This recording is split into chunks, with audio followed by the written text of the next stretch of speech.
The 5th of August, 1993. A 7-member mountaineering team set out for the Hamar-Daban Mountains in southern Siberia for a hiking expedition. However, in the end, only one person survived. The exact fate of the others remains a mystery to this day. This incident, together with the Dyatlov Pass event, is known as one of the two most baffling mysteries in the mountaineering community. August 1993, Siberia. With the arrival of summer, the snow on the peaks began to melt, but the river water remained icy cold. A kayak was cutting through the rugged mountain waters. This place was rarely visited by people, and the scenery seemed serene. The kayak's owner was a tourist from Ukraine, Alexander. He was leisurely enjoying everything around him, savoring a moment of peace away from the bustling city. Suddenly, from the woods on the opposite bank came some unusual noises. Yet at that moment, he had no idea what was about to happen next. Would involve one of the most bizarre, unsolved cases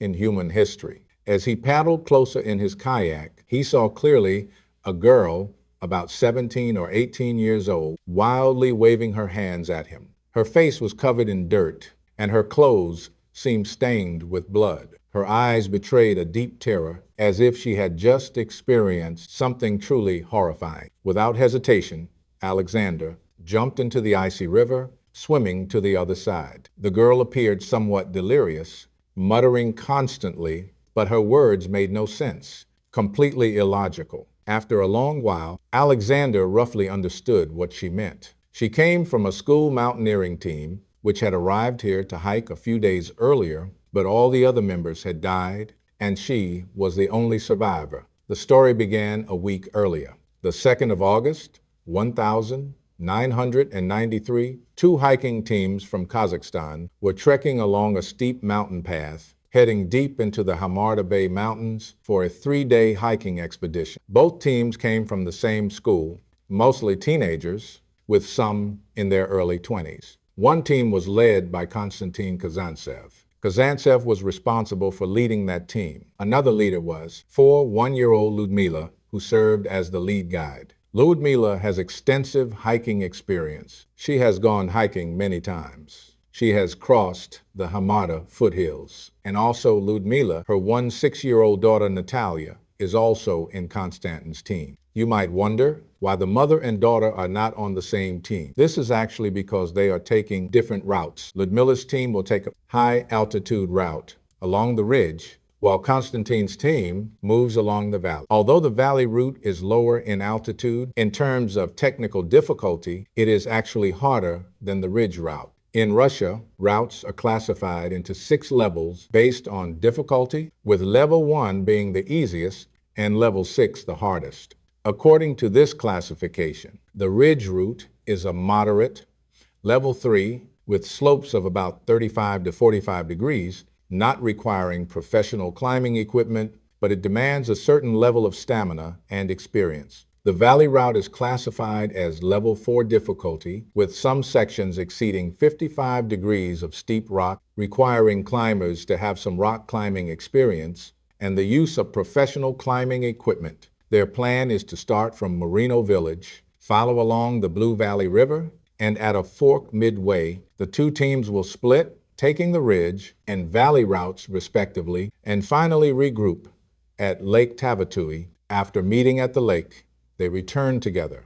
Although it was August at the time, the weather in the Siberian mountains is unpredictable, and the first snowfall usually comes by the end of August. Therefore, before setting off, Lyudmila specifically contacted the meteorological station to inquire about the weather during the hike. The reply was that they might encounter some wind and rain, but overall the weather would be good and would not greatly affect the hike. But just a few days before their departure, they received an unsettling warning. According to a local, the wild animals in the mountains have recently, for unknown reasons, become especially aggressive. Some even witnessed the terrifying scene of a large male animal attacking a moving train in the area. Although he couldn't explain why this was happening, he warned travelers to be extra cautious. The hike started off very smoothly, and soon both teams reached the fork. Lyudmila led her 6 team members. The ridge route climb has begun. Among these 6, some are beginners who have just started high-altitude hiking. Therefore, Lyudmila knew she had to allocate their energy wisely. The hike was going very smoothly, and they even crossed the first mountain ahead of schedule. Even Tatiana, who was hiking a level 3 route for the first time, along with Anna and Victoria, kept up steadily with the pace of the group. At this speed, they should be able to reach the meeting point early. However, at this moment, the weather quietly began to change. This mountain range was about to reveal its cold and ruthless side. On the 4th of August, the second day of hiking, as the altitude rose, the trees and vegetation gradually thinned out. Lyudmila's team reached a treeless alpine zone, a high mountain area without any trees. This meant they lost all cover and shelter. They were completely exposed to the high altitude environment. At that moment, the weather started to change. It turned harsh, with strong winds and heavy rain attacking the entire climbing team without warning. Visibility and temperature began to drop sharply,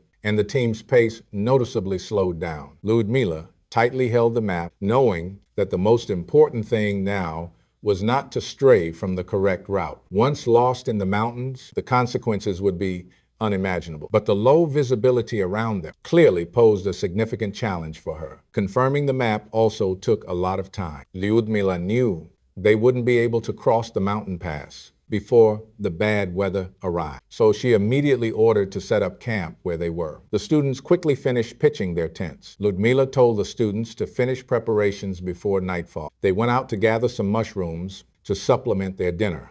The students indeed picked quite a few, a local type of mushroom, rich in minerals and nutrients, which was a good supplementary food for climbers. As night fell, the whole team crowded into 2 tents for the night. One tent was for the boys, and the other was for the girls. Lyudmila, Tatiana, Victoria, and Valentina were all in one tent, huddled together for warmth. She tried not to show her worries, because he knew, at this moment, he was the students' only support. However, the wind outside the tent kept howling relentlessly. As the temperature dropped sharply, the rain gradually turned into heavy snow. On Lyudmila's map, there was actually a marked peak not far from them called Titlin Peak, where a wooden cabin stood, which could have provided them with good shelter. But Lyudmila wasn't sure how far away they still were from there, and he didn't want to risk sending the students out in such weather conditions to a shelter that might only exist on the map. Meanwhile, not far away, Konstantin's team was experiencing a completely different situation. Because they were at a lower altitude, there was neither wind nor snow, and the team was moving very smoothly. By the 5th of August, they arrived on time at Lake Tavatu, the rendezvous point agreed upon by both teams. According to the original plan, they would gather here and return together, ending this trip. When Konstantin's team arrived, they found Lyudmila's team hadn't arrived yet. Keep in mind, Konstantin's route was more difficult than Lyudmila's route. If everything went smoothly, logically, Lyudmila's team should have arrived at the rendezvous point first. But at this time, no one was overly worried. After all, there were several hiking novices in Lyudmila's team, so it's understandable that their pace was slower than expected. Lyudmila's daughter, Natalia, was also with Konstantin's team at this time. He believed that with his mother's experience, even if unexpected situations arose, she was fully capable of leading the team out safely. So he rested by the lake together with the others, waiting for the other team. However, as time passed, Lyudmila's team still did not appear. People gradually began to realize something was wrong. Worry slowly spread through everyone's hearts. But due to limitations in communication equipment at the time, they couldn't get timely information from the other team. Regarding the other team's situation, they guessed that maybe Lyudmila's team had encountered bad weather and therefore had turned back. It was also possible that they had arrived at the meeting point first, but for some reason did not wait for the others, choosing instead to move forward. This sense of unease put enormous pressure on everyone, especially Natalia. On the second night waiting for her mother, she dreamed that her mother said to her that she was trapped in the mountains. She couldn't get out. When he woke up from the dream, worried about his mother, He couldn't sleep all night. Early the next morning, he applied to Konstantin to return the way they came to meet Lyudmila's team. After all, they were only on the Season 3 route and didn't need special equipment. Konstantin expressed understanding of Natalia's concerns. He understood her worries. But since their supplies were only enough to complete the full route, if they turned back now to search for someone, it might put the entire team in danger. So, following Konstantin's advice, they left Lake Tavatui, heading directly to the trip's endpoint, a small town on the shore of Lake Baikal. They had hoped to possibly encounter Lyudmila's team here, or at least hear some news about them. But reality disappointed them once again. There was no trace of Lyudmila's team, nor any sign, indicating they had descended the mountain. Only then did everyone have to accept that Lyudmila's team must have encountered some danger in the mountains. Looking at the Hamar-Daban mid-mountain range shrouded in clouds and mist, the Hamar-Daban range, Konstantin began to doubt in his heart whether he had made a wrong decision. This was a decision he would regret for life. Let's rewind the time to the night of the 4th of August. In the fierce wind at the mountain peak, Lyudmila and her students couldn't sleep because of the cold. In the early morning hours, a young man entered the tent where Lyudmila was.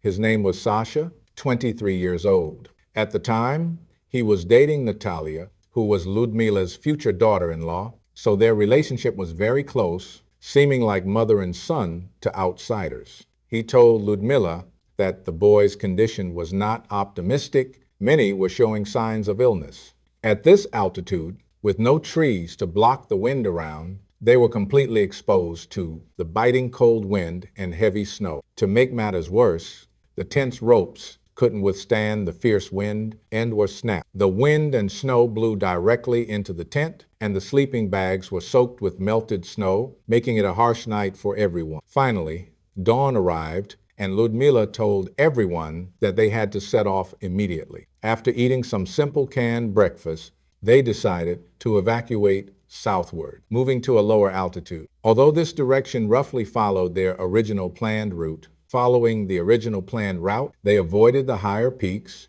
and moved to lower ground where the trees could shelter them, helping them resist some of the harsh weather. But the weather showed no signs of improving. The strong winds continued to howl, and everyone moved slowly, step by step, through the snow. Around 11 a.m., Sasha suddenly fell while walking through the snow, and his companions helped him up, but he soon fell again. Lyudmila told the other students to keep moving forward while he stayed behind to take care of Sasha, assuring the others they would catch up soon. So the other 5 students helped each other, moving slowly and cautiously downhill. But not far after they left, they heard Lyudmila crying out in a heart-wrenching scream behind them. 17-year-old Valentine heard it, turned away from the group, and went back to see what had happened. For convenience, we'll call him Little Val from now on. When Little Val returned to Lyudmila and Sasha, he found Lyudmila slumped on the ground and Sasha lying motionless to the side. Little Val approached and checked Sasha carefully, noticing his eyes were vacant and lifeless, clearly indicating he had passed away. Little Val was shocked and at a loss,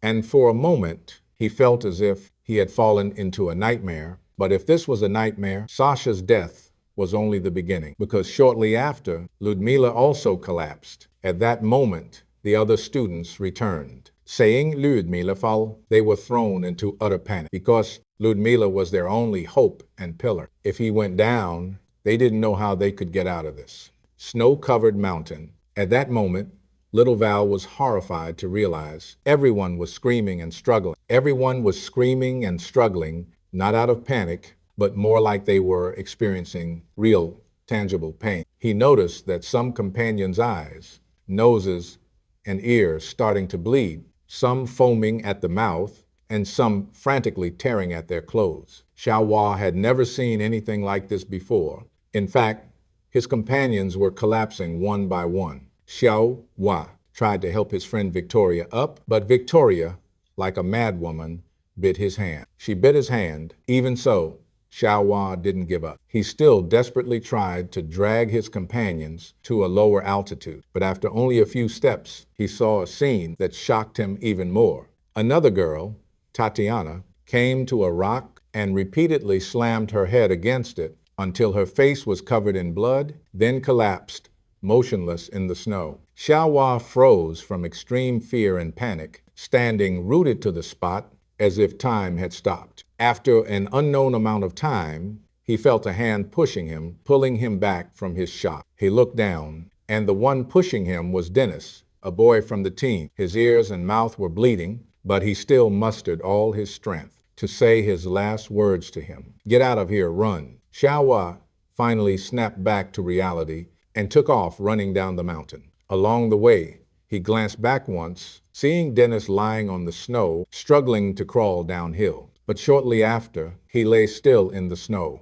motionless. Within just those few minutes, the entire climbing team had died, leaving only Xiaohua alive. Driven by a powerful will to survive, Xiaohua overcame his intense fear, stumbling his way into the forest. The wind was much calmer here.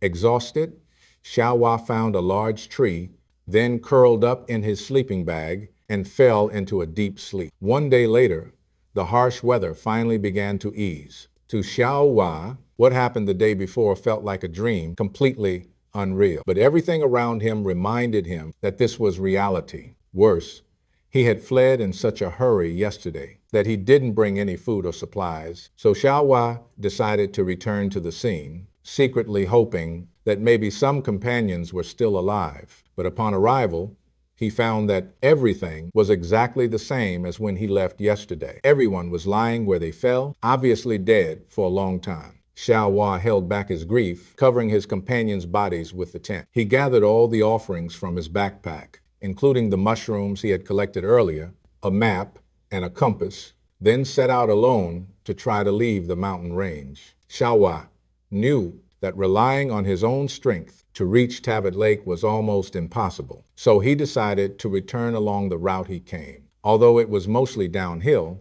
it was still a huge challenge for Xiaohua. He had little experience hiking outdoors, and now he was completely alone. The psychological pressure was immense. The food supplies quickly ran out. Xiaohua told himself he had to survive and get out. With only basic knowledge, he knew that if he followed the river, he might reach a place where people lived. Finally, fortune favored the determined. On the fourth day, he met Alexander, a tourist, which is the scene we saw at the beginning. Xiaohua was saved. He was sent to the local hospital for treatment. Everyone eagerly asked him what had happened to the climbing team. But Xiaohua was clearly deeply traumatized, and his speech was incoherent. The police could only piece together the outline of the story from his words. Moreover, after giving one media interview, Xiaohua disappeared without a trace. For a long time, no one knew where he had gone. In fact, government department had already started searching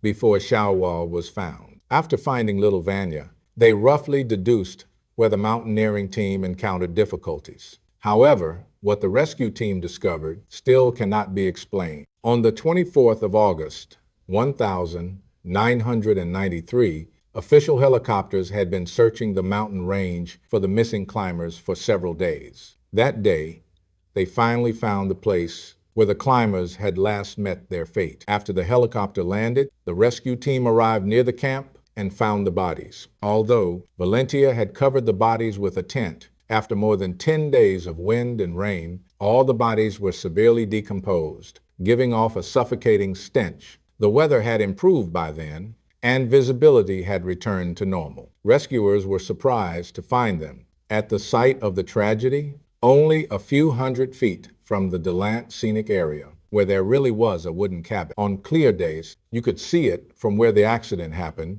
which could have protected the climbing team, shielding them from the blizzard. So, some people wondered why Lyudmila didn't seek shelter at that time, instead camping in a completely exposed area. They found this puzzling. In addition, they only found an empty can near the campsite. Apart from that, no food packaging or scraps were found. This suggests that the team members might not have consumed enough calories to maintain their strength. Valery was a member of the search and rescue team. According to him, he had known Lyudmila for many years. In his impression, Lyudmila was known for being almost harshly strict, always demanding students pushed themselves to their limit. He wouldn't let students wear enough clothing to protect against the cold, and the daily food intake allowed was very limited.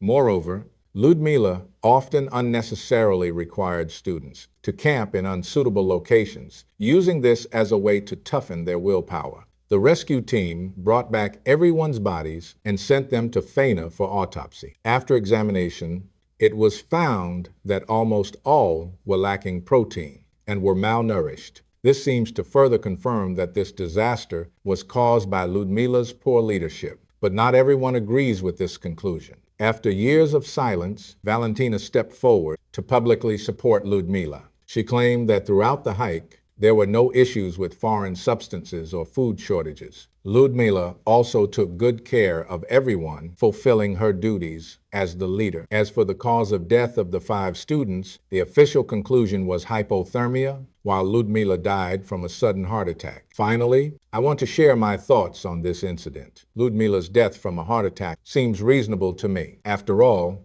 he personally witnessed a close student, Sara, in his arms, and such a blow could trigger a heart attack. It makes sense. But I cannot agree with the conclusion that 5 students died from hypothermia. First, there was the students' strange behavior, like tearing their own clothes. It somewhat matches the reverse undressing behavior caused by hypothermia. But the bleeding from the mouth and nose, including the behavior of hitting the head against rocks, cannot be explained by hypothermia. And most importantly, the 5 students died suddenly, within a very short period of time, which is the hardest part of the case to understand. Therefore, people have offered various speculations about the truth of the incident. One theory is that everyone ate poisonous mushrooms, which caused poisoning symptoms. But the problem with this speculation is, why did Valentina also eat those mushrooms, yet she was fine? Some might say not all mushrooms were poisonous. Only a few toxic ones were mixed in, and Valentina just happened not to eat them. But if that were true, why is there no mention of it in the official death report? To me, that's also unreasonable. Because another theory is that Russia was testing nerve gas there at the time. Does everyone remember, before the expedition, someone warned the climbing team that the animals in the mountains were behaving strangely recently, which was actually due to nerve gas exposure. The climbing team was accidentally exposed to toxic gas, which triggered all sorts of bizarre behavior. This theory can explain the final death report, where the government covered up the truth for the military and casually concluded it was death by freezing, but it still can't explain why only Valentina was unharmed. Also, the location is a famous travel destination. I don't believe the military would choose this place as a biochemical weapons testing ground. Some also say it was caused by infrasound. Infrasound refers to low-frequency sound waves generated by natural movements of the earth, which are inaudible to the human ear, but can be sensed by the inner ear's vestibule, causing extreme discomfort to the body. Under certain extreme conditions, it may cause sudden illnesses or even death. But this theory also can't explain why only Valentina was unaffected, and there is no identified cause for the infrasound. Over so many years, no more infrasound has appeared here. There are many other hypotheses as well, such as the alien theory and the theory that Valentina committed murder, but it seems that after all these years, none of the theories can perfectly explain every detail. Perhaps this incident will remain an eternal mystery. Perhaps the Bled, like Hamar-Daban, will never remember those youthful footsteps, but the warning he left behind should always be etched in our hearts. Nature cannot be conquered. What we can conquer is our own arrogance and complacency,